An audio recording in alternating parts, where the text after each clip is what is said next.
नमस्कार, सुदर्शन न्यूज देख रहे हैं आप। मैं हूं सनिता झा। बुलेटिन में शुरुआत करते हैं उत्तर प्रदेश की खबरों के साथ। खबर यूपी के फर्रुखाबाद से है। यहां फर्रुखाबाद में रेलवे पुल के नीचे देवी देवताओं के चित्र बनाने पर बीजेपी नेताओं में आक्रोश देखा गया। बीजेपी नेता ने ओवरब्रिज के नीचे सुंदरीकरण के अंतर्गत देवी देवताओं के चित्र बनाने पर आपत्ति जाहिर की और ओवरब्रिज के नीचे बैठकर लोग अनैतिक कार्य करते हैं।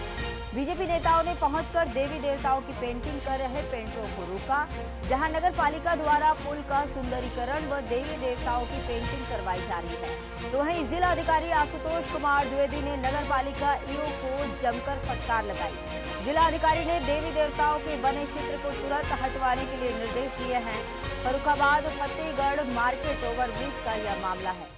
जिले में नेकपुर 84 ओवरब्रिज के नीचे हम लोगों को सूचना मिली, हमारे पार्टी के पदाधिकारी हैं नीरज कटियार जी, उनके द्वारा कि यहाँ पे कुछ जिहादी मानसिकता के लोग ऐसी जगह पे हमारे पूज्य जो हम जिनकी पूजन करते हैं, ऐसे भगवान श्री राम, हनुमान जी और अन्य भगवानों के चित्र ऐसे स्थान पे बना रहे हैं जहाँ लोग अपना पेशाब करते हैं, जहाँ दुनिया भर की गंदगी है, जहाँ पे हम लोग डेली देखते हैं लोग पेशाब करते हैं। मतलब गंदगी की पराकाष्ठाएं जहाँ पे पार होती हैं। लोग यहाँ बैठ के शराब पीते हैं। ये जगह सबसे गंदगी मानी जाती है पूरे जिले के अंदर। ऐसी जगह पे चित्र बना दिए थे। अभी मैंने आया, इन लोगों को रोका। ये किसके द्वारा बनाए जा रहे हैं चित्र कुछ? ये शायद नगर पालिका के द्वारा बनाया जा रहा है, जैसा मुझे ठेकेदार ने बताया। तो क्या इसका कोई अजीम है ठेकेदार, ये अब चित्र जिहाद भी करने लगे हैं। नहीं तो क्या ये टेंडर से बनना है या किस तरह से बनना है? अब ये मुझे बहुत ज़्यादा जानकारी नहीं है, लेकिन मुझे ये पता लगा कि यहाँ चित्र गलत तरीके से बनाए जा रहे थे। ये जो 3D प्रिंटिंग की बात है, इसमें देवी देवताओं के चित्र बनाने के लिए मनाही थी। यद्यपि ये किसी कारण से बना दिया उसने, इसको मिटवाने के लिए तत्काल बोल दिया गया है और शाम तक मिट जाएगा। जिसे सर बनाया है वो उनका बताना है कि हमें जो है नगर पालिका द्वारा बताया गया था, मैंने उनको पूर्व में भी दिखा दिया था, यस किया गया है। नहीं, मुझे नहीं दिखाया गया। एग्जीक्यूटिव अफसर मैं हूँ, मुझे नहीं दिखाया गया। अगर दिखाया गया होता तो मैं ऐसा निर्णय नहीं लेता। तो क्या इसका कुछ लेआउट पास होता है, क्या होता है सर? किस तरह से ये ठेके उठते हैं इसके? ऐसा ना, जो हमारे फर्रुखाबाद की प्रसिद्ध चीज़ें हैं, उस चीज़ को वहाँ पेंटिंग के लिए बनाया गया है, जैसे पांचाल घाट और भी प्रसिद्ध चीज़ें। लेकिन वो कतिपय कारणों से या किसी कहने पे बना दिया होगा, उसको मैंने संज्ञान ले लिया है, वो मिटवा दिया। ठेकेदार का आरोप है कि चेयरमैन के द्वारा जो है बनवाया जा रहा है। ठेकेदार का कोई आरोप नहीं होता, ठेकेदार अनुपालन करता है। जो ठेकेदार करा है तो वो भुगतेगा, इसमें नगर पालिका का नहीं है। उसने मतलब बनाने से पहले पूछना चाहिए। तो किस तरह की कार्रवाई रहेगी सर? नहीं, मिटा दिया जाएगा उसको, दंड तो उसको होगा, उसका नुकसान हो रहा है, तो मिटाएगा। अब बात करेंगे यूपी के चंदौली की। चंदौली मुख्यालय पर स्थित श्रम विभाग का मामला सामने आया है। तो वही मौके पर सुदर्शन की टीम पहुंची तो वहां नजर आया कि और श्रम विभाग के प्रवर्तन अधिकारी नजर आलम कभी समय से कार्यालय नहीं पहुंचते। वहीं मौके से 8 कर्मचारियों में केवल 3 कर्मचारी मिले। चंदौली में बाल मजदूरी करने वालों की संख्या बढ़ रही है। तो वहीं अधिकारी नजर आलम मुख्य दर्शक बने नजर आ रहे हैं। श्रम विभाग की कार्यालय की स्थिति बनी दयनीय है। यहाँ छोटे छोटे बच्चे ईंट लाद रहे हैं। समस्या यही थी कि एसडीएम आवास बन रहा था, इसका हम लोग मौखिक शिकायत किए थे कि नंबर 3 का ईंट लग रहा था। वो ईंट हटवाने का काम ठेकेदार कर रहा था। उसमें सब मजदूर जो लेबर थे वो सब 18 वर्ष के कम आयु के एक बाल युवा थे।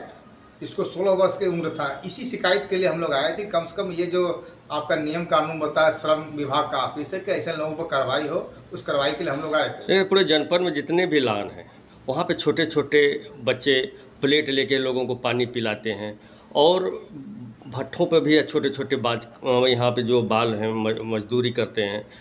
इसको लेकर के जब यहाँ पे आया जाता है तो ये मोहम्मद नजर आलम जो हैं ये अनुपस्थित ही मिलते हैं। नहीं, हम लोग भी आए हैं शिकायत करने तो अनुपस्थित मिले। सबसे बड़ी समस्या है कि ये जो लान वाले हैं वो तो सब देखता है कि 16 बरस के 14 बरस के बच्चों को ये लोग वेटर बना के अपना काम चलाते हैं, मगर ये विभाग जो है, विभाग सब सिस्टम में चल रहा है, कोई बोलने वाला कुछ है। जिन बच्चों को स्कूल जाना चाहिए वो आज लान में और ईंट भट्ठों पे काम कर रहे हैं, इसको लेके क्या कहेंगे? ये इन लोगों का सब मिली भगत का खेल चल रहा है और क्या बोला जाए। चंदौली मुख्यालय पे स्थित श्रम विभाग की ऑफिस है और अभी सुदर्शन न्यूज चैनल की टीम आई थी यहाँ। जब हम लोग आते हैं या किसी शिकायत पे आते हैं, यहाँ के अधिकारी हमेशा अनुपस्थित ही रहते हैं। आप देख सकते हैं कि यहाँ पे 8 कर्मचारी हैं, 8 में केवल 3 हैं, बाकी यहाँ पे लापता है। और यहाँ के जो संबंधित अधिकारी हैं, जो यहाँ श्रम विभाग के अधिकारी हैं, नजरे आलम नाम है इनका, और ये यहाँ पे अनुपस्थित है। कैमरा मैन कहेंगे दिखाएं, ये इनका कार्यालय है और ये नजरे आलम जी कभी यहाँ पे समय से नहीं मिलते हैं। ये पता चला है कि यहाँ ये कभी बनारस, कभी जब फ़ोन किया जाता है बोलते हैं कि मैं अभी फील्ड में हूँ, लेकिन इनका कोई लेखा जोखा नहीं है कि किस फील्ड में है, कहाँ पे हैं। मैं नवनियुक्त डीएम साहब से कहना चाहूँगा कि ऐसे जो भी अधिकारी चंदौली जनपद में हैं, इनको थोड़ा सा एक अभियान चले, लोग कार्यालय में आए। जो जनता जनार्दन है, अगर ये लोग नहीं मिलते हैं तो जनता जनार्दन जो आती है दूर दूर से, वो परेशान होती है।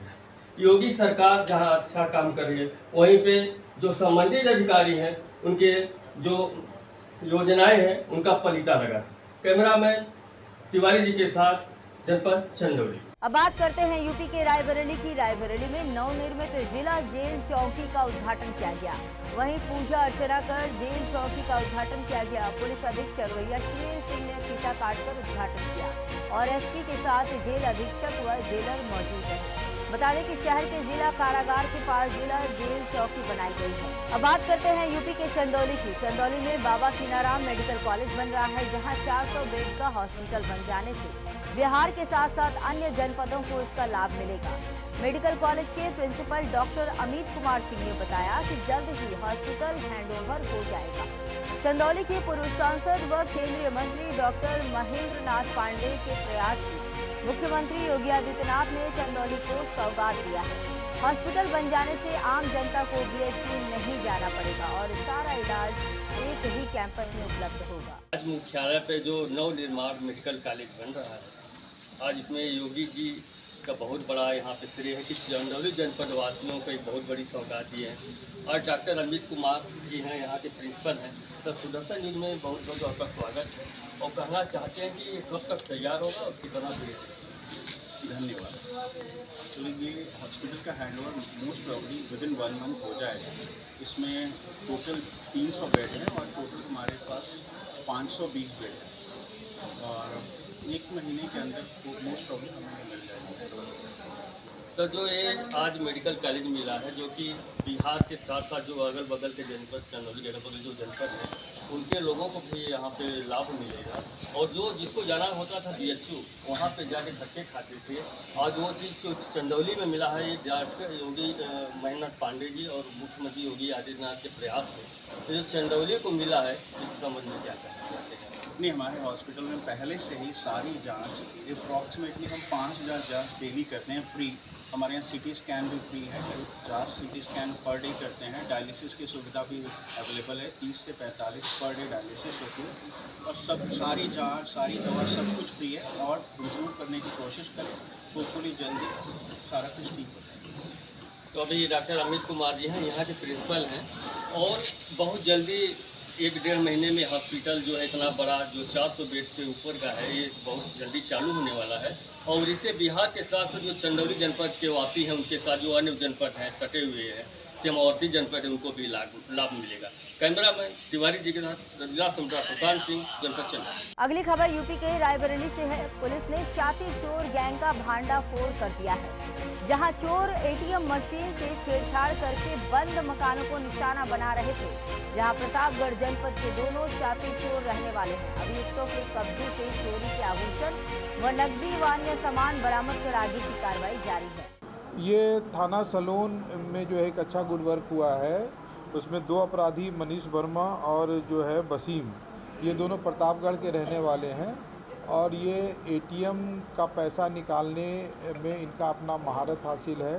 इनका मोडस ऑपरेंडी इस प्रकार है कि एक फाइबर सीट होती है। फाइबर सीट को जो सुनसान इलाके वाले ग्रामीण क्षेत्र में या बेन बाज़ार से थोड़ा अलग हट करके जो एटीएम होते हैं, उसको वो अच्छे से फाइबर सीट को वो चिपका देते हैं। जब कोई व्यक्ति अपने एटीएम का प्रयोग करके पैसा निकालता है तो उसको ऐसा महसूस पैसा नहीं निकल पाता है, उसको ऐसा लगता है कि शायद एटीएम में पैसा नहीं है और वो वापस चला जाता है। और ये लोग वापस एटीएम में आकर उस जो फाइबर की जो प्लेट सीट होती है, उसमें जो पैसा चिपका होता है, उस पैसे को निकाल लेते हैं। और इसमें जो है जांच चेकिंग अभियान चल रहा था, उसी में सलोन पुलिस को शक हुआ। इन लोगों ने दोनों को रंगे हाथ पकड़ा और उनकी जो एटीएम की सीसीटीवी फुटेज है एक साक्ष्य रूप में भी वो पूरी तरह से आ गया है। अगली खबर यूपी के बिजनौर से है। बिजनौर के किरतपुर थाना क्षेत्र से एक दिल दहला देने वाला मामला सामने आया, जहां एक मंगेतर के सामने युवती से 4 दरिंदों ने गैंगरेप जैसी घिनौनी वारदात को अंजाम दिया। वहीं बिजनौर पुलिस ने प्रदेश छोड़कर भाग रहे 2 दरिंदों को पुलिस ने मुठभेड़ में गिरफ्तार कर लिया। मामले में आगे की कार्रवाई जारी है। दिनांक 14 मई को थाना किरतपुर क्षेत्र में एक दुष्कर्म की घटना हुई थी। इस घटना में लिप्त रहे 2 अभियुक्तों को पहले ही पुलिस द्वारा गिरफ्तार किया जा चुका है। 2 अन्य अभियुक्तों के बारे में सूचना मिली थी, पुलिस द्वारा घेराबंदी की गई और पुलिस मुठभेड़ के दौरान एक अभियुक्त नितिन को गोली लगी है, जिसको उपचार हेतु जिला अस्पताल एडमिट कराया गया है। दूसरा अभियुक्त आशु गिरफ्तार किया गया है। इनके कब्जे से तमंचे और कारतूस बरामद हुए हैं। अभी इस घटना के 2 अन्य अभियुक्त वांछित हैं, उनके गिरफ्तारी के लिए टीम लगी है। शीघ्र इनकी गिरफ्तारी करके सख्त कार्रवाई कार्रवाई की जाएगी। बात करेंगे प्रयागराज की। प्रयागराज जिले में एक स्कूल शिक्षक द्वारा थप्पड़ मारने से नर्सरी के छात्र की दुखद मृत्यु हो गई। इस घटना के बाद नैनी पुलिस ने 2 शिक्षकों के खिलाफ मामला दर्ज कर जांच शुरू कर दी है। घटना नैनी थाना क्षेत्र के महेवा की बताई जा रही है। देखिए, महेवा स्थित एक विद्यालय में एक 4 वर्षीय बालक की विद्यालय प्रशासन के माध्यम से उनके परिजनों के पास सूचना पहुंची कि वो बेहोश हो गए हैं। उसके पश्चात जो है तत्काल परिजन और विद्यालय स्टाफ के द्वारा बच्चे को अस्पताल में भर्ती कराया गया। अस्पताल के बाद उसे अन्य अस्पताल में रेफ़र किया गया, जहां पे उसे मृत घोषित किया गया। उसके बाद परिजनों से परिजनों की सहमति से उसके पोस्टमार्टम हेतु SRN भेजा गया। इसके पश्चात परिजनों द्वारा एक तहरीर दी गई, जिसमें उन्होंने ये बताया है कि विद्यालय में उपस्थित 2 टीचर्स के द्वारा बच्चे के साथ कोई मारपीट की गई है, जिस पर तत्काल सुसंगत धाराओं में थाना नैनी पर अभियोग पंजीकृत किया गया। परिजनों के द्वारा किसी प्रकार की उस तहरीर में किसी प्रकार के सेक्सुअल असॉल्ट इत्यादि की ऐसी कोई बात नहीं कही गई है। पोस्टमार्टम में एक चोट ऐसी आई है जिससे कि इस तरह की चीज़ों का की संभावना से इनकार नहीं किया जा सकता है। इसलिए पुलिस सभी बिंदुओं पर गहनता से इसका इन्वेस्टिगेशन कर रही है। विद्यालय परिसर, घर के आसपास के सभी जो है CCTV इत्यादि फुटेज की जांच की जा रही है। इस प्रकरण में जो भी अग्रिम विधिक कार्रवाई है वो प्रचलित है। बच्चे को PM रिपोर्ट के हिसाब से चोटें कहाँ आई थी? देखिए, पोस्टमार्टम रिपोर्ट के हिसाब से एक आईब्रो के पास एक छोटा सा कट और उसके टंग पे एक वुंड है और उसके साथ साथ एक और वुंड है जो कि उसके प्राइवेट पार्ट्स के संबंध में है, जिसमें डॉक्टर्स ने अपना ओपिनियन दिया है। इसलिए वो जो है अभी अंडर इन्वेस्टिगेशन है। इसमें इन्वेस्टिगेशन कंप्लीट होने के बाद ही इसमें कुछ स्पष्ट रूप से कहा जा सकता है। मैं दुकान में था, मेरी शॉप है किराने की दुकान संटू मार्केट के सामने। मुझे मैडम का फ़ोन आया स्कूल से कि भैया आपका बेटा बेहोश हो गया है। मैं तो उसको तुरंत गाड़ी किसी को दिखाकर जो है दुकान भागा, तुरंत भागा। तो वहाँ से मैडम लेके खड़ी थी, मैडम को मैंने बैठाया तो तुरंत जो है जब बैठाया क्या उसकी सांसें नहीं चल रही थी। हमको एहसास हुआ, मगर मैं बाप हूँ, मैं भागा उसको वहीं से लेके तुरंत मैडम को बैठाया। क्लियर तो वहीं हो गया, मैडम को तब पर भी बैठाया, भागा हेज में भी ले गए अंदर। वो बोला नहीं है, आपस में प्रधानाचार्य का लड़का और डॉक्टर दोनों आपस में क्या सनकी बनकी करे। अरे बाप रे, तुरंत कहीं ले जाओ इसको। हमने इसको छुआ, फिर डेट। अरे हम कहा भागो, वो बोला चिल्ड्रन ले जाओ, चिल्ड्रन। मैं तुरंत भागा, चिल्ड्रन। वहाँ पे डॉक्टर ने क्या बताया? चिल्ड्रन हॉस्पिटल ले जाओ, पता नहीं क्या सनकी वनकी क्या बोला, ले जाओ। चिल्ड्रन हॉस्पिटल में डॉक्टर ने क्या कहा? मृत घोषित कर दिया, उसको चेक किया, मृत घोषित कर दिया। आपका बड़ा बेटा भी उसी स्कूल में पढ़ता है, उसने क्या बताया? उसने ही बताया, पापा 2 मैडम 2 मैडम, एक मैडम ने बुलाया और एक मैडम ने मारा, तो इससे उसकी गिर गया, जीभ में लग गया चोट और टकरा के कहाँ यहाँ काला निशान पड़ा था चोट का। उसी में क्या हुआ भगवान जाने, मर गया है क्या है। उसमें फिर पानी का छिट्टा मारते हैं, उठ ही नहीं रहा है, पानी पिला रहे हैं। मेरे बेटे ने बोला, मैं अंदर नहीं था मगर बेटे ने बोला, मेरा कलेजा कट गया। अब बात करेंगे बिजनौर की। बिजनौर में बदमाशों और पुलिस के बीच झड़प हुई, जहां एक जाबाज पुलिसकर्मी की जान चली गई। देर शाम हुई इस घटना में बदमाशों ने पहले ट्रक ड्राइवर के साथ मारपीट की और फिर पुलिस पर फायरिंग कर दी। पीछा करने पर उनकी कार नहर में गिर गई। बदमाशों को बचाने की कोशिश में 2 पुलिसकर्मी भी घायल हो गए, जिनमें से एक ने इलाज के दौरान दम तोड़ दिया। आज दिनांक 16 मई 2025 को रात्रि लगभग 9:30 बजे के आसपास थाना कोतवाली क्षेत्र में ग्राम रसीदपुर गढ़ी में एक सूचना प्राप्त हुई कि कुछ व्यक्ति जो एक स्विफ्ट गाड़ी से हैं, एक ट्रक चालक के साथ मारपीट कर रहे हैं और वहां पर गांव वालों के इकट्ठा होने पर वहां से भाग गए हैं। इस सूचना पर तत्काल कंट्रोल रूम के माध्यम से उस गाड़ी की चेकिंग के लिए जो है सूचना प्रेषित की गई और इस पर पीआरवी ने रिस्पॉन्ड किया। पीआरवी के द्वारा चेज़ करने पर स्विफ्ट गाड़ी जो है वो अनियंत्रित होकर एक बिजली के खंभे से जो है टकराई और पलट गई और जो व्यक्ति थे वो उन्होंने भागने का प्रयास किया। उन्हें चेज़ करते हुए जो पीआरवी के कर्मचारी थे वो भी जो है वहाँ पर जो नहर थी उसमें उतर गए। दुर्भाग्यवश जिस पोल से गाड़ी टकराई थी वो बिजली का खंभा था और तार टूटकर नहर में जा गिरा था, जिसकी वजह से नहर में करंट आ गया। उसमें से एक पीआरवी कर्मचारी को जो है सकुशल उसमें से जो है निकाल लिया गया और दूसरे जो पीआरवी कर्मचारी थे वो अदम्य साहस का परिचय देते हुए जो है शहीद हो गए हैं। उनके शव को मॉर्चरी लाया गया है और उनकी फैमिली को इन्फॉर्म किया गया है। जो अग्रिम विधिक कार्रवाई है वो की जा रही है। सर, कितने बदमाशों की गिरफ्तारी? मौके से इसमें जो है एक व्यक्ति जो है वो घायल अवस्था में जो है मिला था, उसे तत्काल हॉस्पिटल भिजवाया गया है और उससे घटना के संबंध में जो है पूछताछ की जा रही है और शेष अभियुक्तों की गिरफ्तारी के लिए टीम लगाई गई। अगली खबर यूपी के बस्ती जिला से है। सत्र न्यायालय की सिविल जज जूनियर डिवीजन ने डीआईओएस कार्यालय को कुर्क करने का आदेश दिया है।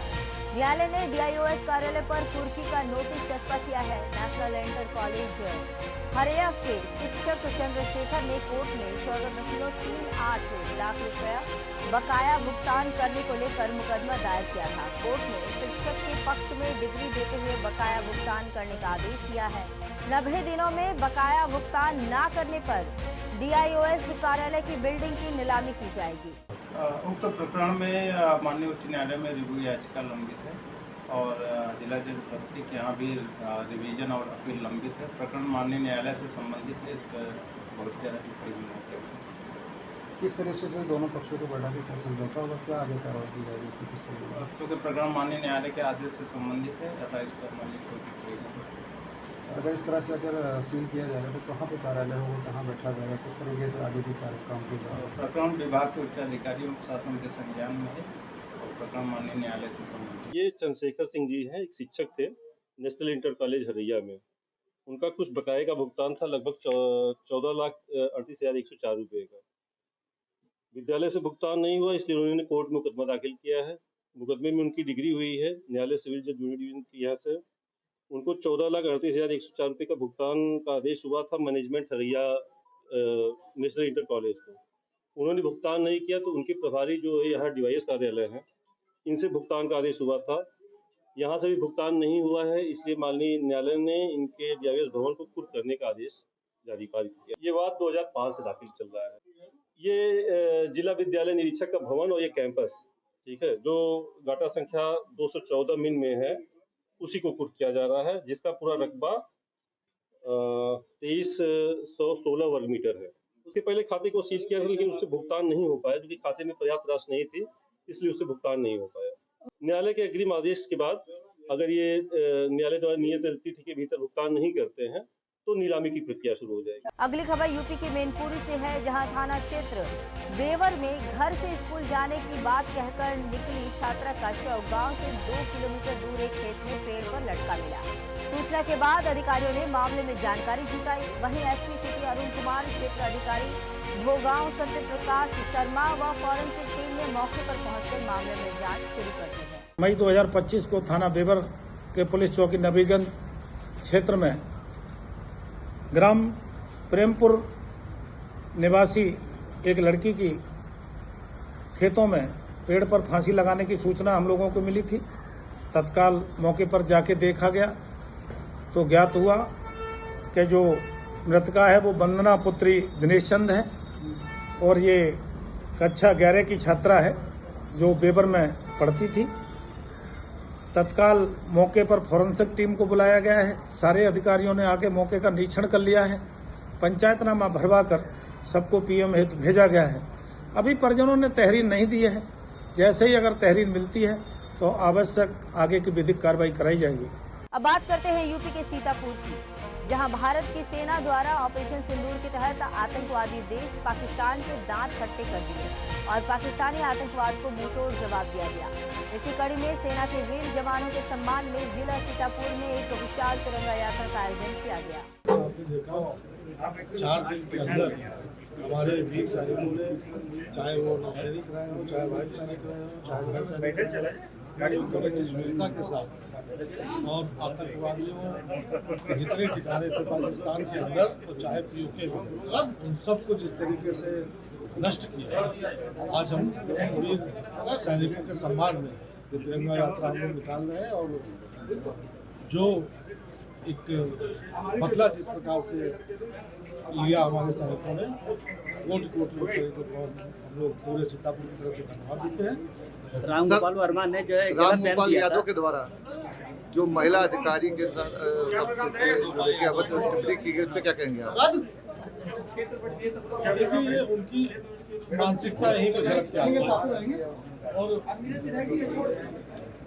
सैनिकों का कोई जात नहीं होती, कोई जात नहीं होता, सैनिक होता है और जिस तरीके से मुझे लगता है कि उसी उनकी मानसिकता है, उसी मानसिकता के अनुसार वो सोचते हैं।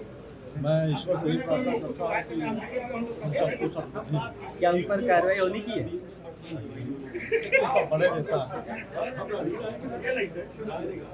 अपने आप जनता उनको जवाब देगी। अगली खबर मध्य प्रदेश के धार से है, जहां प्रदेश में बेटियों के विरुद्ध संगठित षड्यंत्र लव जिहाद पर सख्त कार्रवाई के संबंध में मुख्यमंत्री के नाम सकल हिंदू समाज ने ज्ञापन सौंपा।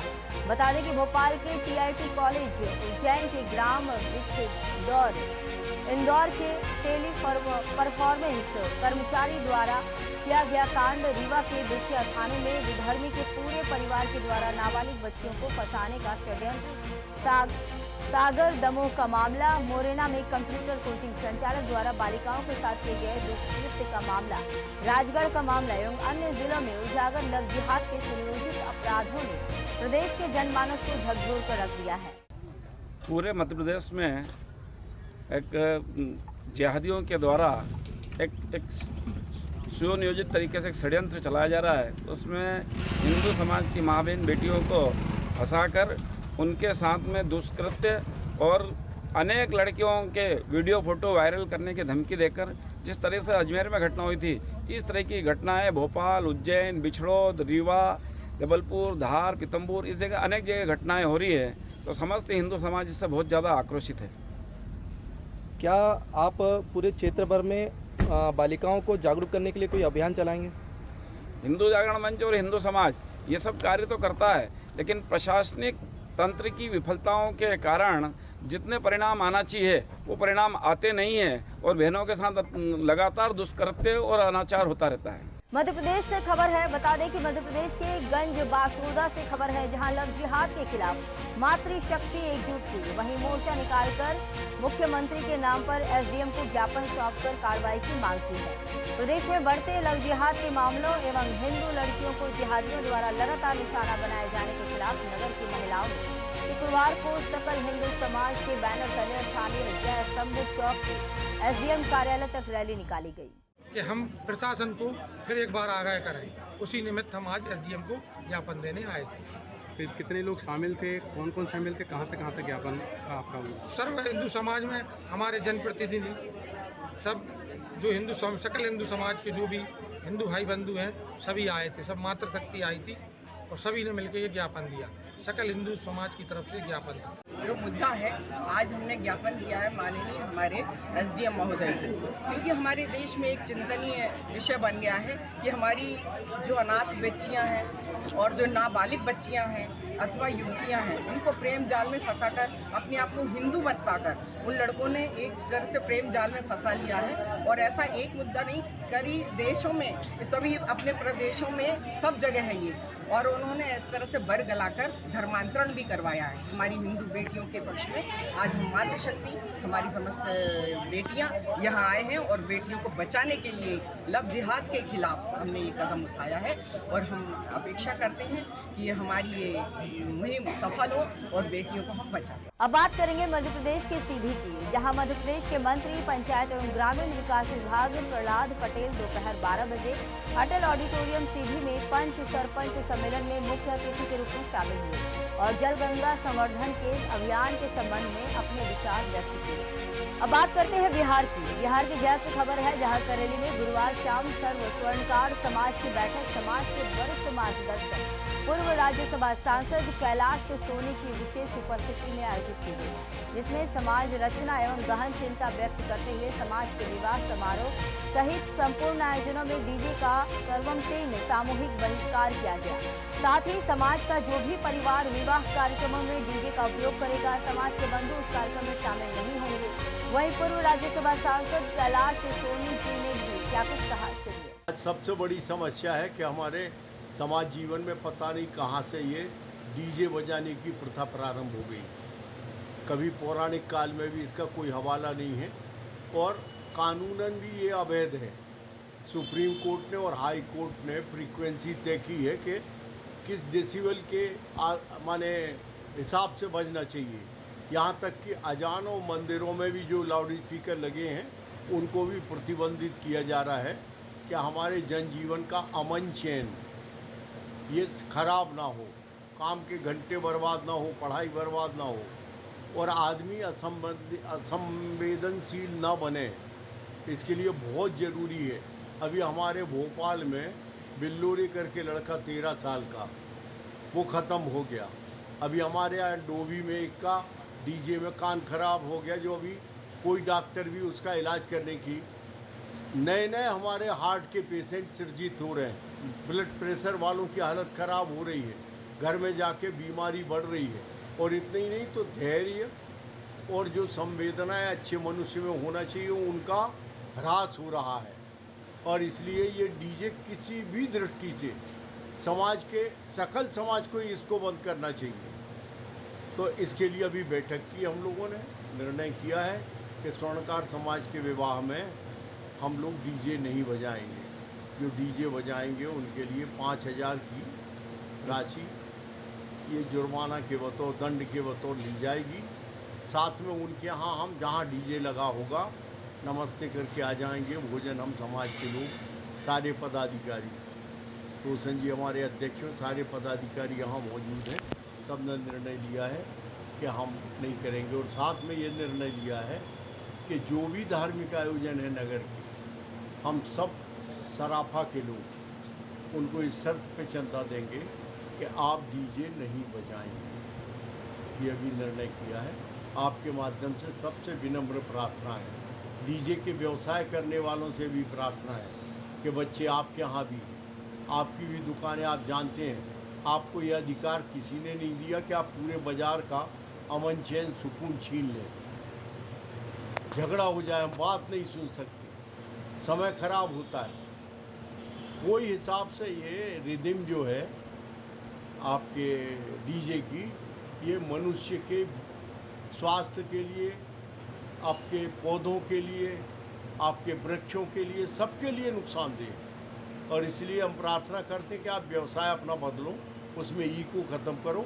आप कोई अच्छा गाना उसमें बजाओ, आप डीजे मत लगाओ, उसमें ईको मत लगाओ, जिससे कि पूरे शहर में अशांति हो, गाड़ियों के कांच हिलने लगते हैं, आपकी कुर्सी में आपके थर्राहट शुरू हो जाती है। अपन जहाँ बैठे हैं वहाँ अपने सबके माने हार्ट पे तो असर पड़ता ही है, बाकी की सब चीज़ों पे भी बहुत विपरीत असर जा रहा है।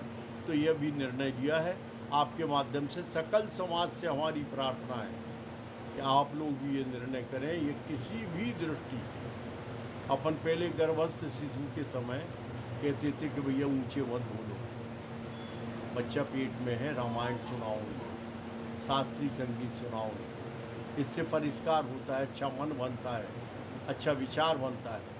ये डीजे राक्षसी वृत्ति पैदा करता है और इससे कोई लाभ नहीं।